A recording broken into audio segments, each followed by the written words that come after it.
سب سے پہلے مغرب کی نماز حضرت داؤد علیہ السلام نے ادا فرمائی۔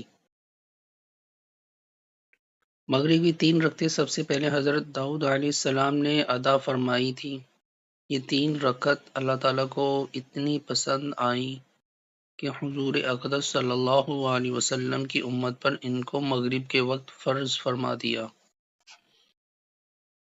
عشاء کے وقت جو 4 رکعت ہم ادا کرتے ہیں، اس کے بارے میں 2 قول ہیں۔ ایک قول یہ ہے کہ سب سے پہلے حضرت موسیٰ علیہ السلام نے یہ نماز ادا فرمائی جس وقت آپ حضرت شعیب علیہ السلام کے پاس 10 سال قیام کرنے کے بعد اپنے اہل و عیال کے ساتھ مصر واپس تشریف لا رہے تھے اور آپ کی گھر والی امید سے تھی۔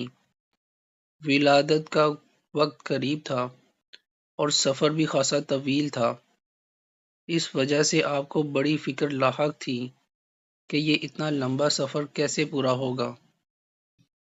دوسرے اپنے بھائی حضرت ہارون علیہ السلام کی فکر تھی۔ تیسرے فرعون جو آپ کا جانی دشمن تھا، اس کا خوف اور اس کی طرف سے فکر لاحق تھی، اور چوتھے ہونے والی اولاد کی فکر لاحق تھی۔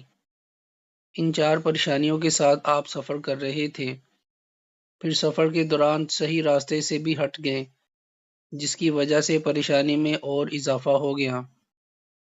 اسی پریشانی کے عالم میں چلتے چلتے آپ کوہ طور کے قریب اس کے مغربی اور داہنی جانب پہنچ گئے۔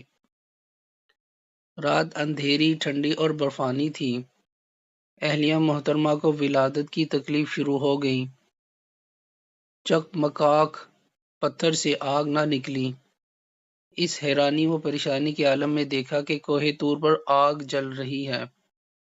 آپ نے اپنے گھر والوں سے کہا کہ آپ یہاں ٹھہرے، میں کوہ طور سے آگ کا کوئی شعلہ لے کر آتا ہوں۔